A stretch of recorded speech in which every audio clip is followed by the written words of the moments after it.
데살로니가전서 우리가 1장을 공부하고 있습니다.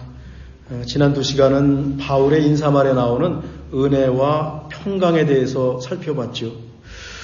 우리 주 예수 그리스도 안에서 하나님의 은혜가 임했을 때 평강이 찾아온다라고 했습니다. 그러니까 은혜라고 하는 것은 우리에게 아주 필수적인 겁니다. 은혜를 받아야 우리 마음이 편안하고 하나님의 샬롬이 찾아온다라고 하는 거죠. 근데 하나님의 은혜는 공기처럼 임해 있다라고 했습니다. 누구한테는 주고 누구한테는 안 주는 것이 아니라 하나님의 은혜는 공기처럼 임했습니다. 존 바클리라고 하는 신학자는 은혜의 우선성, 은혜가 먼저 임했습니다 라고 말을 했고요. 감리교회 창시자 존 요한 위슬리는 선행적 은총, 똑같은 말이죠 라고 했습니다. 이제 은혜 속으로 들어가는 열쇠가 있습니다. 은혜가 우리한테 임했는데 이 은혜를 우리가 받아들이는 열쇠가 있습니다. 그 열쇠가 뭔고 하면 믿음이라고 말씀을 드렸습니다. 근데 지난번에 믿음에 대한 말씀을 나누면서 우리가 믿는 것도 가만히 생각해 보니까 내가 믿은 것 같고 내 의지로 믿은 것 같은데 결국 생각해 보니까 하나님의 은혜였다라고 말을 했죠. 우리가 믿게 된 것, 우리가 믿는 것도 결국 성령 하나님의 도우심으로 우리가 믿게 된 것입니다. 내 힘으로 믿게 된 것이 아니다라고 하는 것이죠. 하나님께서 우리의 마음을 움직여 주셨습니다. 성령 하나님께서 우리를 믿음으로 인도해 주셨습니다. 그러니까 우리 힘으로 한 게 아니다라고 하는 겁니다.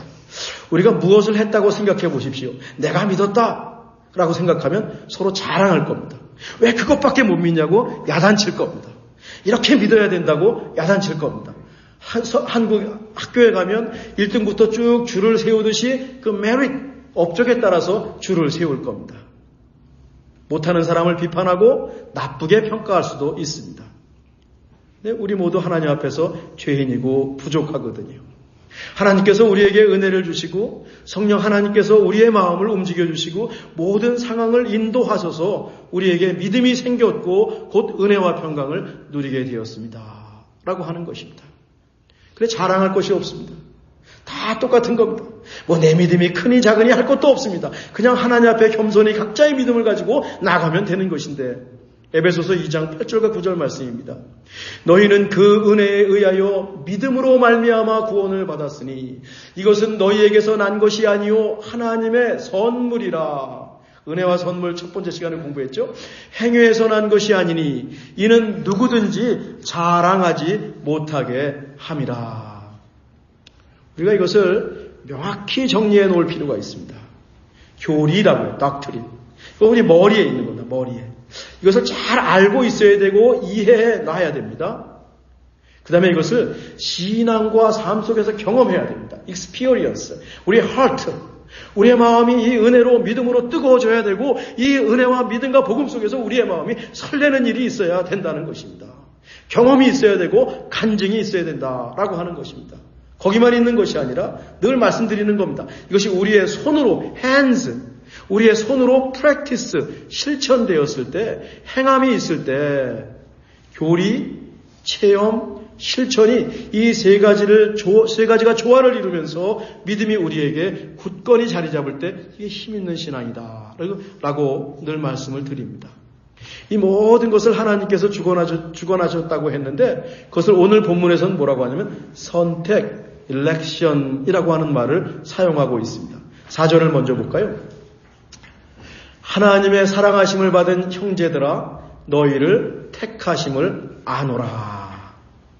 사랑의 하나님이 우리를 먼저 찾아오셨고 우리를 선택하셨습니다. 여기 선택에 해당하는 헬라어 의미는 뭐냐면 어디선가 불러내다.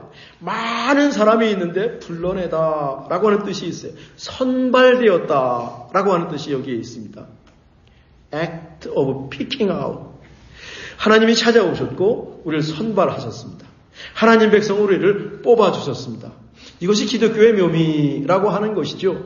내가 스스로 믿었는 줄 알았는데 우리를 믿게 한 것은 결국 하나님이셨습니다. 라고 하는 겁니다.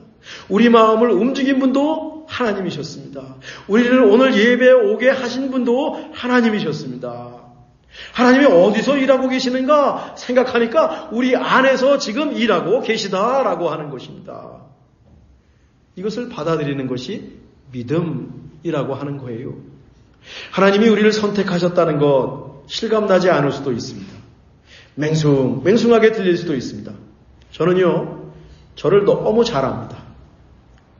제가 하나님의 은혜가 아니면 하나님을 믿을 사람이 아닙니다. 우리 어머니 아버지가 믿은 것도 아니고 신앙에 뿌리가 있는 것도 아니고 하나님의 은혜가 아니면 저는 하나님을 믿을 사람이 아닙니다. 그리 뜨거운 사람도 아닙니다. 소위 신기가 있다 그러죠. 막 영적이라 그러죠. 전 그런 사람도 절대 아닙니다. 저는 그냥 이성적인 사람입니다. 저는 그냥 상식적인 사람입니다. 의심도 굉장히 많습니다. 여간해서 쉽게 믿지 않습니다. 생각도 많습니다. 누구보다 제 옆에서 평생을 살아온 제 아내가 저를 제일 잘 압니다. 근데 제가 예수님을 믿었습니다. 믿을 뿐만 아니라 목사가 되었습니다. 예수님을 향한 믿음이 저에게는 아주 확고하다고 지난주에 말씀을 드렸습니다. 모두 없어져도 하나님의 은혜, 하나님의 구원은 제게 끝까지 남아있다고 저는 믿고 확신합니다. 그것이 저의 기쁨입니다. 저의 최고의 감사입니다. 최고의 행복입니다. 하나님의 구원, 하나님의 은혜가 나에게 함께 한다는 것이 저에게는 가장 큰 샬롬입니다. 원래 저는 이렇게 되기 어려운 사람인데 하나님께서 제 마음을 움직이셨고 제 삶을 바꿔 놓으셨습니다. 하나님을 믿는 것이 최고임을, 실체임을 알게 하셨고 순간순간 체험하게 하셨습니다. 그냥 아는 것이 아니라 체험하게 하셨습니다. 간증이 있는 신앙을 갖게 하셨습니다. 그러니 목사가 됐겠지요. 그 은혜가 참 큽니다. 세상이 줄 수 없는 최고의 충만한 super abundance, 존 바클리는 그런 용어를 썼어요. 초충만한 은혜다. 세상에서 찾을 수 없는 신비로운 사건이다. 그 사건이 제게 임했습니다.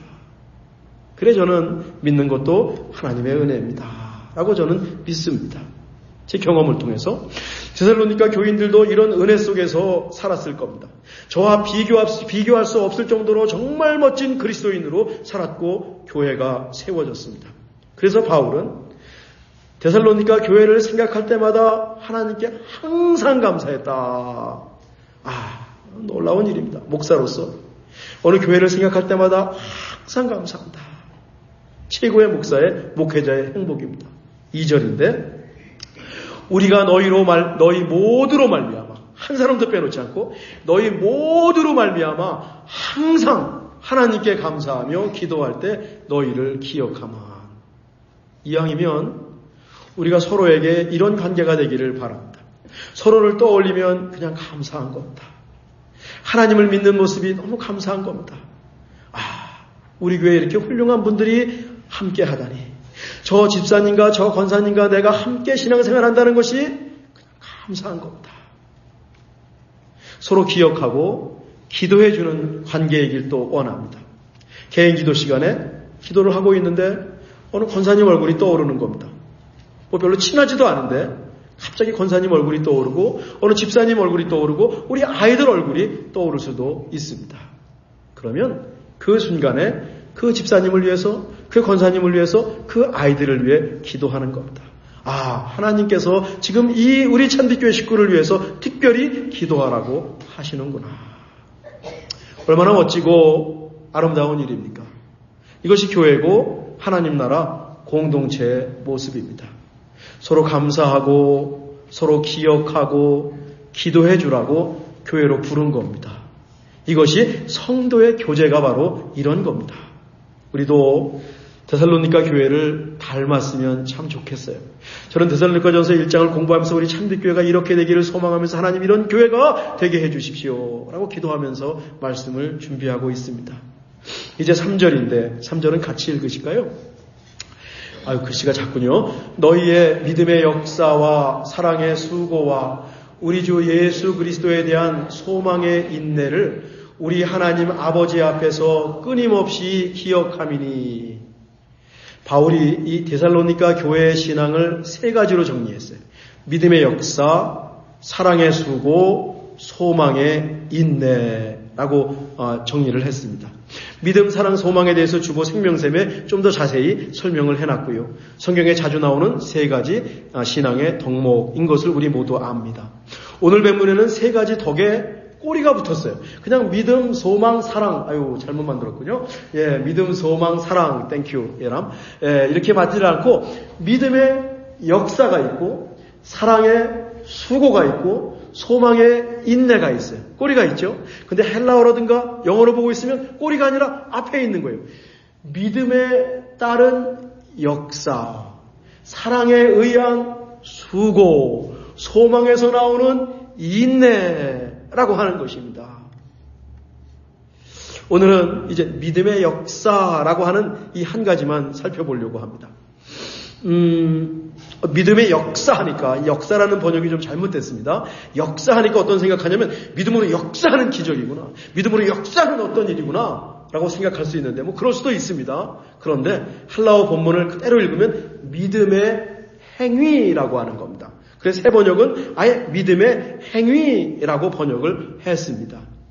행함이 없는 믿음은 죽은 믿음이다. 야고보서 말씀이 맞물립니다. 우리가 구원받는 것은 믿음으로 구원되었지만 구원 이후에는 믿음과 동시에 우리의 행위가 같이 있어서 그 믿음인지 구원인지를 드러내는 것은 우리의 행위다라고 하는 것입니다. 예수님도 그러셨습니다. 나더러 주여 주여 하는 자마다 다 천국에 들어갈 것이 아니요 다만 하늘에 계신 내 아버지의 뜻대로 행하는 자라야 들어가느니라. 행함을 강조했습니다. 그동안 교회에서 믿으면 된다, 믿으면 천국 간다, 행함을 강조하지 않아서 기독교가 많은 크레딧을 잃었습니다. 무슨 말인가 하면 믿음은 눈에 보이지 않습니다. 내가 믿음이 큰지 작은지 믿음이 있는지 없는지 잘 모르겠어요. 근데 우리의 믿음이 행함으로 연결되었을 때 비로소 믿음이 실체가 된다라고 하는 겁니다. 우리의 믿음이 행함으로 연결되었을 때 그 믿음이 눈에 보이는 믿음이 될 수 있다라고 하는 겁니다. 행함은 우리의 믿음을 검사하는 리트머스 시험지입니다. 데살로니가 교인들은 예수님을 믿고 그것을 행함으로 표현했습니다. 그래 믿음의 행위라는 말을 바울이 한 거죠. 우선 옛 생활을 청산했습니다. 9절에 보면 그동안 섬겼던 우상을 버렸다라고 말을 합니다. 그냥 말로만 회개하고 하나님을 믿은 것이 아니라 우상을 실제로 버렸습니다. 불에 태워 버렸습니다. 우상을 버린 행위, 이것이 바로 믿음의 행위라고 하는 것입니다. 쉬운 일이 결코 아닙니다. 예전에 다른 종교에서 기독교를 개종한 분의 이야기를 전해 들은 적이 있습니다. 집에 불상이 있었다 그래요. 그리고 그 제사 지내는 집기 같은 것들이 있었다 그래요. 그러니까 예수 믿었으니까 그게 눈에 보이는 거예요.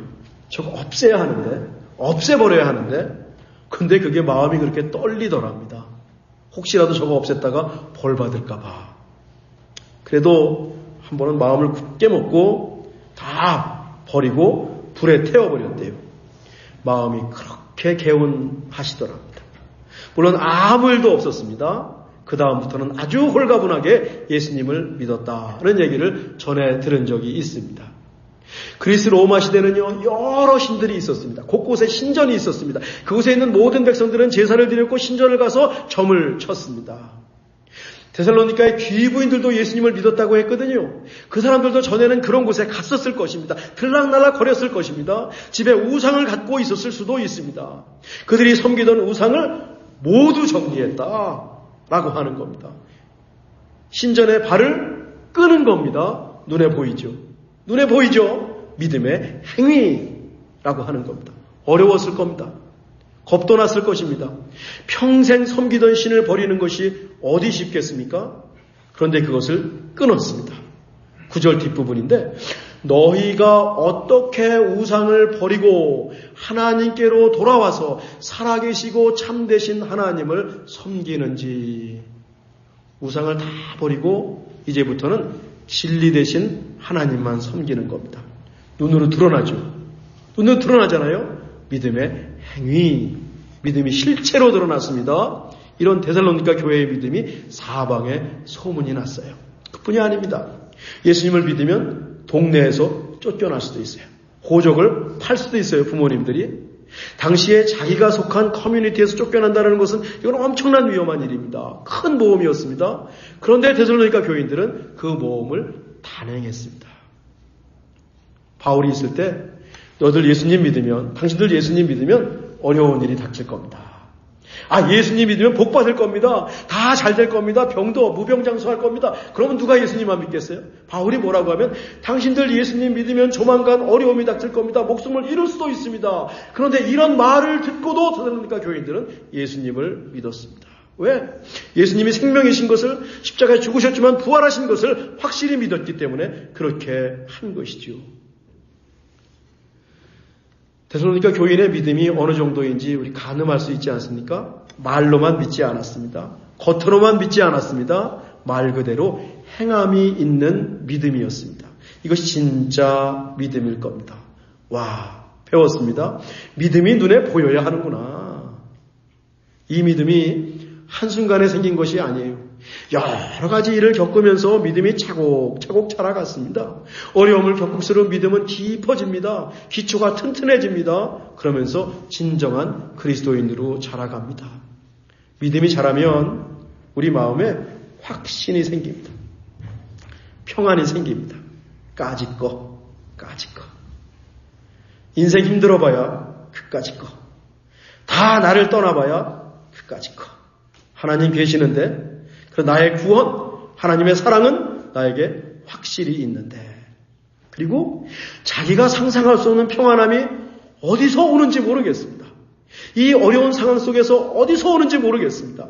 하나님 무릎 꿇고 기도하다 보면 그 아주 잔잔하고 깊은 평안함이 안개처럼 모여옵니다. 깊은 곳에서 모락모락 나오기 시작합니다. experience, 간증이 있는 신앙, 체험, heart, 이게 중요한 이유죠. 웬만해서는 믿음이 흔들리지 않습니다. 사람들의 이야기에 일리 갔다가 전리 갔다 하지 않습니다. 요즘 유튜브가 대세입니다. 유튜브 따위에 믿음이 왔다 갔다 하지 않습니다. 중심이 잘 잡혀 있습니다. 견고합니다. 그리고 믿음 안에서 누리는 평안함이 있어요. 침착하다고 할까요? 안절부절하는 모습이 훨씬 줄었다면 그것도 행위죠. 눈에 보이죠. 옛날에는 어떤 일이 벌어지면 막 안절부절했어요. 불안해서 어쩔 줄 몰랐어요. 그런데 이런 일이 벌어졌는데 내가 침착하네. 내가 굉장히 차분하네. 나타나죠. 믿음의 행위입니다. 이 모든 것이 믿음의 역사입니다. 우리 성경 그대로 하면 이 믿음이, 하나님이 주신 믿음이 우리에게 주는 역사가 있다라고 하는 것입니다. 이 놀라운 일이 또 우리에게 발생할 수 있다라고 하는 것입니다. 인터넷에서 본 예화인데 어느 나라에서 애처가들 선발 대회를 했대요. 그러니까 누가 진정한 애처가인가 뽑는 아주 이색적인 대회였습니다. 아마 가짜일 겁니다. 예화입니다. 대회에 출전한 사람들이 다 모였습니다. 내노라 하는 애처가들 전국에서 쭉 모여들었습니다. 자기는 아내 없이는 살 수 없다라고 하는 말하는 사람들이죠. 앞에 빨간 깃발을 하나 꽂아놓고 여기에 노란 깃발을 하나 꽂아놨습니다. 그리고 애처가라고 생각하는 사람들은 빨간 깃발로 다 모이십시오. 우르르 빨간 깃발로 갔습니다. 근데 한 사람이 노란 깃발에 딱 서 있는 겁니다. 사회자가 신기해가지고 아니 애처가 대회를 나왔는데 이 빨간 깃발에 가지 않고 왜 노란 깃발에 가 있습니까? 라고 물으니까 이렇게 대답하더랍니다. 제 아내가 사람 많은 곳에는 가지 말라고 했습니다.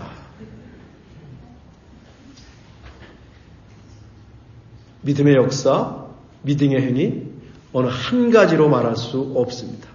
한 가지 정답이 아닙니다. 많은 사람이 한 곳으로 몰린다고 따라갈 필요도 없어요. 진정한 믿음이 무엇인지 생각하고 자기 나름대로 하나님 앞에서 그 길을 가면 되는 겁니다. 데살로니가 교회가 바로 그랬습니다. 한 주간 우리 믿음을 점검합시다. 사도신경을 펼쳐서 여러 번 읽으셔도 좋습니다. 사도신경 안에는 삼위 하나님에 대한 믿음, 공동체와 다시 오실 예수님에 대한 믿음이 잘 나와 있거든요. 꼼꼼히 읽어보십시오. 여러 번 읽어보십시오. 믿음을 행동으로 한번 또 보여봅시다. 정리할 것 있습니까? 청산할 것 있습니까? 한번 우상을 버렸듯이 한번 청산해 보십시다. 그리고 나만의 믿음, 하나님 앞에서 내 믿음을 어떻게 보일 것인지 우리 각자가 생각하고 그 일을 행동으로 옮겨봅시다. 혼자서 노란 깃발 앞에 서 있는 사람이 어쩌면 더 애처간지도 몰라요. 그거 쉽지 않거든요. 저는 그런 개성 있는 찬비 식구들의 믿음을 기대합니다. 기성품이 아니라 테일러드, 커스터마이즈. 여러분 한 분 한 분이 멋진 그리스도인으로 하나님 앞에 서 있는 정말 개성 있는 믿음들, 우리 모든 교인들이 개성 있는 믿음을 장착하고 함께 모여서 이 모자이크처럼 조화를 이루는 그런 교회가 되었으면 너무 좋겠습니다. 여러분들이 교복을 입혀놓고 우리 교회는 이래야 됩니다라고 말하는 것, 저는 늘 말씀드리지만 저는 그건 하지 않습니다. 개성 있는 참비 식구들의 믿음을 기대합니다. 저도 여러분을 통해서 배우겠습니다. 하나님 앞에서 세워가는 여러분 각자의 개성 있는 믿음을 응원하겠습니다. 이 믿음이 우리 가슴 속에서 감동이 되었으면 좋겠어요. 감격이 있었으면 좋겠어요. 감사가 있었으면 좋겠어요. 그리고 그것이 은혜와 평안으로 이어지기를 간절히 바랍니다. 우리 안에서 일하시는 예수 그리스도의 복음에 가슴이 뛰었으면 좋겠습니다. 이렇게 머리, 가슴, 손이 역동적으로 움직이는 믿음을 갖기를 간절히 원합니다. 기도하겠습니다. 하나님, 우리를 하나님 백성으로 선발해 주시고 하나님 자녀 삼아 주셔서 감사합니다. 그 은혜를 기억하고 이것이 얼마나 귀한 것인지 실감하고 그 은혜에 맞춰 믿음의 길을 걷게 하옵소서. 믿음의 역사, 행함이 있는 믿음을 저희에게 주옵소서. 다음 한 주간 우리 참비 식구들에게 믿음이 눈으로 보이게 해 주시옵소서. 눈으로 보이는 그 믿음을 세상에 전하게 해 주시고 좋은 소문이 나게 해 주옵소서. 예수님의 이름으로 기도하옵나이다.